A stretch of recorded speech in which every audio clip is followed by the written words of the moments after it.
Hello friends, तो स्वागत है आप सभी का हमारे चैनल पे। आज हम बात करेंगे कि जेकेएसएसबी क्लास फोर्थ की जो रिक्रूटमेंट है उसके बारे में हम बात करने वाले हैं कि जो ग्रेजुएट्स हैं वो क्यों प्रोटेस्ट कर रहे हैं। जस्टिस फॉर ग्रेजुएट्स ये जो कैंपेन उनके द्वारा चलाई जा रही है ट्विटर के ऊपर, इसके बारे में हम बात करेंगे। और लास्ट में हम ये देखेंगे कि क्या ये जो क्लास फोर्थ की रिक्रूटमेंट है इसको लोग चैलेंज करेंगे कोर्ट में, क्या ये जो मैटर है कोर्ट में जाएगा।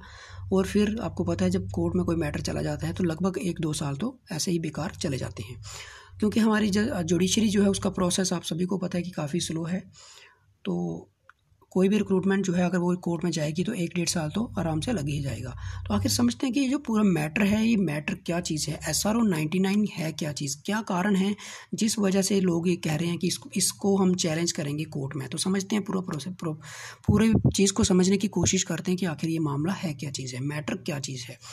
तो पहली बात आती है कि ग्रेजुएट क्यों प्रोटेस्ट कर रहे हैं अगेंस्ट जेकेएसएसबी।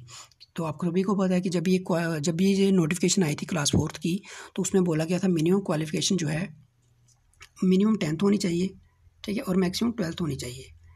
तो क्योंकि बहुत सारे ग्रेजुएट ऐसे थे जिन्होंने ये फॉर्म जो है वो अप्लाई कर दिया था, अब उनका नाम जो है मेरिट में आ गया है, तो उनको जेकेएसएसबी ने जब शॉर्ट लिस्ट जो है निकाली थी तो उसमें जेकेएसएसबी ने बोला कि आपको एक एफिडेविट लेके आना है जिसमें ये बताना है, ये लिखना है, सेल्फ डिक्लेरेशन देनी है कि आप लोग सिर्फ 12th ही पढ़े हो, इससे ऊपर नहीं पढ़े हो। अगर आपकी क्वालिफिकेशन जो इससे ज़्यादा है, अगर हमें ये पता चलता है तो आपको हम डीबार कर देंगे एट एनी स्टेज। तो इस वजह से जो ग्रेजुएट हैं वो प्रोटेस्ट करना स्टार्ट कर देते हैं। तो ये आखिर समझते हैं कि वजह क्या है, मेन वजह क्या है, इसका जो कॉज है, मेन कॉज है, उसको समझने की कोशिश करते हैं। तो मेन कॉज इसका क्या है, वो है SRO 99 ऑफ 2008। तो SRO 99 और 2008 का जो SRO है, मैं मानता हूँ कि ये जो SRO है यही मतलब मेन जो रूट है वो यही है, ठीक है। मेन जो प्रॉब्लम की वजह है वो यही SRO है। SRO 99 में क्या बोला गया है कि इसमें एलिजिबिलिटी सेट करी गई है क्लास फोर्थ जॉब्स के लिए जम्मू एंड कश्मीर में। तो इसमें बोला गया है कि जब भी क्लास फोर्थ की फॉर्म्स निकलेंगे तो उसमें मिनिमम क्वालिफिकेशन 10th होगी और मैक्सिमम क्वालिफिकेशन 12th होगी। ये रूल जो है 2008 में बनाया गया था। तो 2008 में मैं आपको थोड़ा सा बता दूं कि जब 2008 में ये रूल बनाया गया था तब क्या होता था कि जो इसका प्रोसेस होता था, पूरा रिक्रूटमेंट प्रोसेस होता था क्लास फोर्थ का, उसमें होता था कि 10th की मार्क्स दिए जाते थे, ठीक है। 10th के पॉइंट होते थे 60 पॉइंट, फिर 12th के पॉइंट होते थे 20 पॉइंट्स, और फिर 20 पॉइंट का जो होता था वाइवा होता था। टोटल 100 में से आपके टोटल पॉइंट जो है वो बनते थे, उसके बाद सिलेक्शन होती थी। तो उस वजह से इन्होंने बोला था कि मिनिमम 10th और मैक्सिमम 12th। पर ये था कि जो बाकी हायर क्वालिफाइड ग्रेजुएट्स होते हैं, जब पोस्ट ग्रेजुएट होते थे, उनको कोई भी पॉइंट उनकी क्वालिफिकेशन का नहीं दिया जाता था। तो उस वजह से ये सबके लिए इक्वल था, 10th और 12th के लिए या फिर ग्रेजुएट्स के लिए।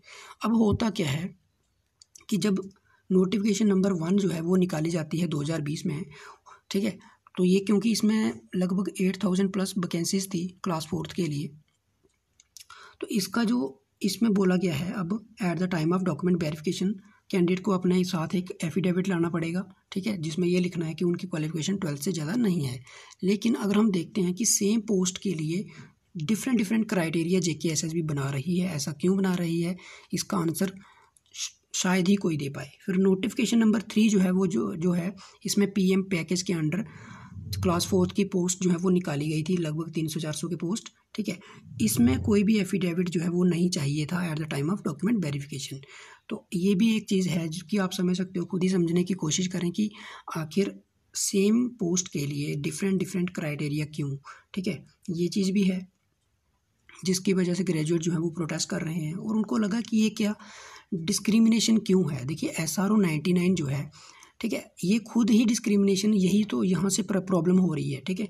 होता क्या है कि SRO 99 के तहत जम्मू एंड कश्मीर में 2008 से लेकर 2021 तक अगर आप क्लास फोर्थ एम्प्लॉय की काउंटिंग करते हो तो आप पाओगे कि मोर देन 40 to 50,000 ग्रेजुएट जो पोस्ट ग्रेजुएट लोग जो हैं वो क्लास फोर्थ में नौकरी कर रहे हैं, और वो भी एज ए गवर्नमेंट एम्प्लॉय, ठीक है। Different department of Jammu and Kashmir government में वो अपनी सर्विस दे रहे हैं। तो क्योंकि वो लोग जो हैं वो भी ग्रेजुएट हैं, वो भी सर्विस दे रहे हैं और सेम SRO 99 के तहत दे रहे हैं, इसलिए जो अब जो रिक्रूटमेंट हो रही है इसमें जो ग्रेजुएट सेलेक्ट हुए हैं उनका यही मानना है कि जो लोग पहले सर्विस कर रहे हैं वो सर्विस कर सकते हैं, उनको इसी एसआरओ के अंडर जॉब मिल गई, लेकिन हमारे साथ ऐसा भेदभाव क्यों? तो ये भी एक वैलिड पॉइंट है उनका। फिर अगर हम समझते हैं कि नेक्स्ट समझते हैं कि आखिर डिस्क्रिमिनेशन की वजह क्या है। तो क्या देखो, हमारा आर्टिकल 16 जो है इंडियन कॉन्स्टिट्यूशन का, उसमें फंडामेंटल राइट्स, आपको पता है कि हमारे कॉन्स्टिट्यूशन में फंडामेंटल राइट जो हैं वो लिखे गए हैं, और आर्टिकल 16 जो है वो उसमें भी एक फंडामेंटल राइट लिखा गया है जो कि बात करता है equal opportunities for citizens in the matter of employment, कि एम्प्लॉयमेंट के मैटर में सबको इक्वल अपॉर्चुनिटीज़ दी जाएँ, ठीक है, चाहे कोई भी नौकरी निकले गवर्नमेंट डिपार्टमेंट के अंदर।